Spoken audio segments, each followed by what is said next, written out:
Hello, I'm Julia Fisher. Welcome to this week's edition of The Olive Tree, the programme that asks the question, what is God doing in Israel and the Palestinian areas today?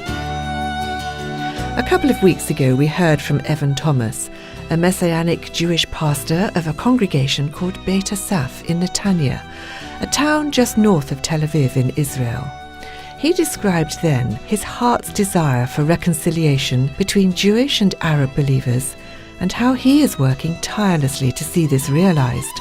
And the results are promising, as this new grassroots movement is steadily building and gaining momentum. Today, Beit Asaph is growing fast. As you will hear, many new families are joining the congregation, and Evan is working at full stretch to keep up.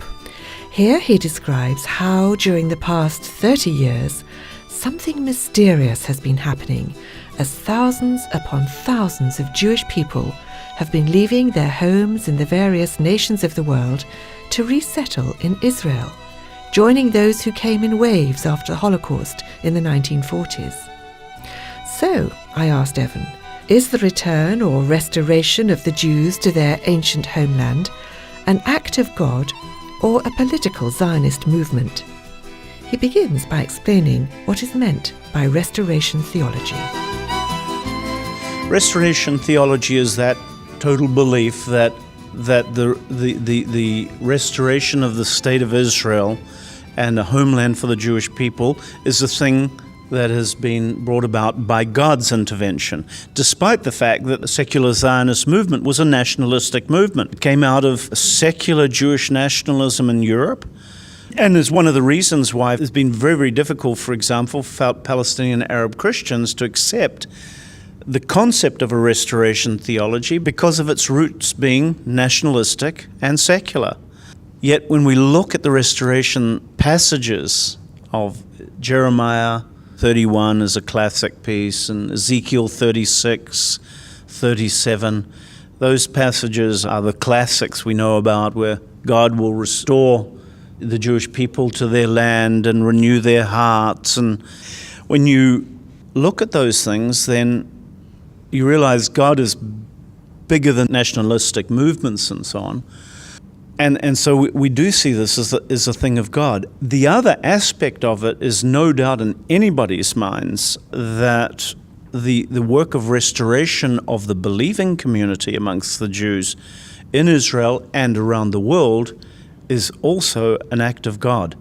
This is a phenomenal, a phenomenon of our age. There have throughout history always been a small remnant community of Jewish believers. And the history of it in Europe, if you ever get a chance to study, it is fantastic to actually follow the threads of it through the centuries. But it's always been somewhat tiny. There'll be a little flame rise up in somewhere like in Minsk and Belarusia, or a flame rise up in Amsterdam, amongst the work of the Moravians and these kinds of things. But the work that has developed here in the land since the establishment of the State of Israel, and particularly from the 1980s on, is an amazing phenomenon and an acceleration that has literally had church leaders from around the world, including your present Archbishop of Canterbury, pulling us in and asking major questions. Can you explain from your perspective Romans 9, 10, and 11? Are these passages in Paul's letter, do they have any significance for the church today? Of course, we believe they do. Understanding that historical and spiritual background of restoration is essential, I think, in terms of looking at the future. So your question regarding what do we see unfolding? Well, look, right now, you can take it in the present microcosm. I'm not keeping up with the growth in the congregation right at the moment. I'm integrating, I think, 10 new families right at the moment with all their kids. I suddenly have started a Shabbat school and for children and youth on Shabbat, It's got 80 kids in it, you know. I've got to have all the infrastructure in place for it, train teachers for that, curriculums for it, and so on. This place is bursting at the seams. So I've been involved long enough to know there are waxings and wanings. This is a sudden time of growth. And you often will have that, and it'll follow with a plateau-type period in a congregational growth. But I'm hearing this in many places, amongst many of the other congregations. I'm involved with a group of leaders that I've pulled together with some experts from abroad who have a lot of expertise in the Middle East for a number of years. And we've formed a think tank so that we're now, many of us are no longer thinking in local terms, but national strategies. We're doing it together with strategic groups from within the Palestinian leadership together. So we're looking at our communities and saying, how can we more effectively reach our communities for the gospel? How can we see people won to faith and disciple them, make disciples of them? I think in many respects we're going to see a greater development of conflict in the land. So I think we're going to see an intensification of the context of conflict here in the land. And certainly if you take seriously the threats of some of our arch enemies at the moment, like Ahmadinejad or Hezbollah leader in southern Lebanon, we'll probably be thrust back into a warfare situation sooner rather than later. But also we see very much the clear signs of violent conflict developing towards the Messianic community by radical elements within the Jewish Orthodox community. The fact is, we're vulnerable. I could open my door today, this in the evening, to a knock on the door and somebody put a bullet in my head. There are elements in Israel that would be willing to do that and are capable of doing that. So the whole issue of religious and racial hate crime is something that's also very much on the rise.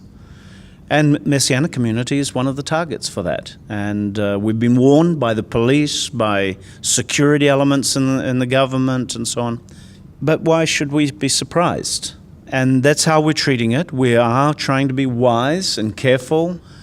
We have flocks to care for. We have families to care for. But at the same time, I think the fact is these are signs of the times. They're also opportunities for us to seize upon.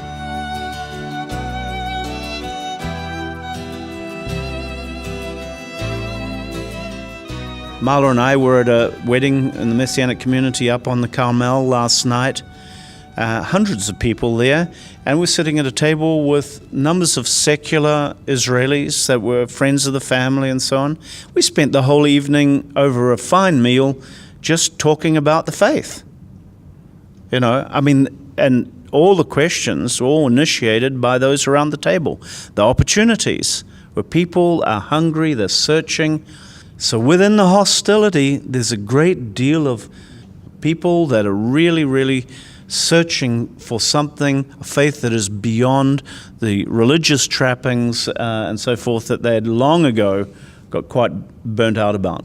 I have even young religious men and women coming here and making inquiries. We're having a whole interaction with one young man at the moment. He comes from a very Orthodox family. So I think in terms of the future, I think we're going to see a great expansion of the community. We're going to be stretched in every respect of our resources. We're going to be stretched in terms of our facilities, our manpower. Right now, I'm not coping with the numbers I need to deal with our young ones in our congregation, so that they are not just being babysat on a Shabbat, but they're having the opportunity to be challenged in a personal walk with Yeshua as the Messiah, to understand that this community that they're growing up in, Messiah is at the center of this community, that it's all right for Jewish people to believe that he is the Messiah and follow him. You know, these are huge challenges for us.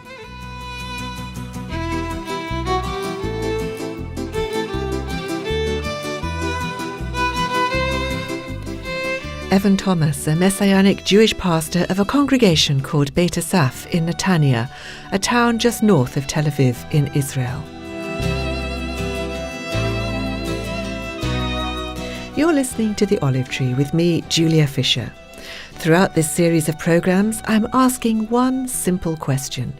What is God doing in Israel today? It might seem a naive question to you, but with so much news and so many opinions being expressed from the Middle East and Israel in particular, how are we as Christians to make sense of what we hear unless we ask the right questions?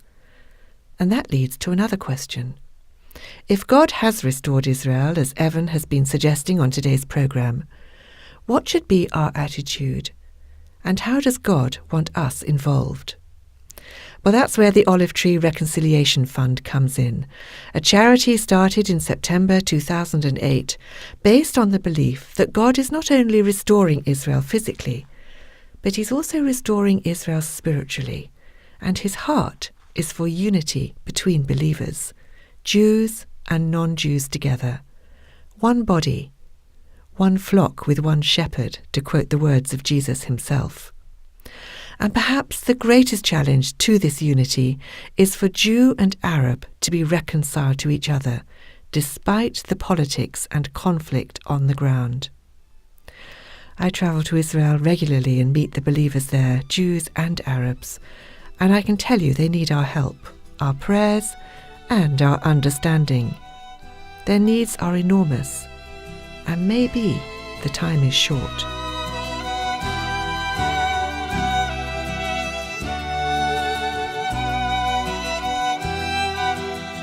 So, if you would like to receive regular information about the work of the Olive Tree Reconciliation Fund and be a part of this work, then do get in touch. You can visit our website, olivetreefund.org, or email inquiries@olivetreefund.org, or write to me, Julia Fisher, the Olive Tree Reconciliation Fund, P.O. Box 850, Horsham, RH12 9GA. I'd love to hear from you. That's all we've time for today. Join me at the same time next week for more news from the Olive Tree. Until then, goodbye.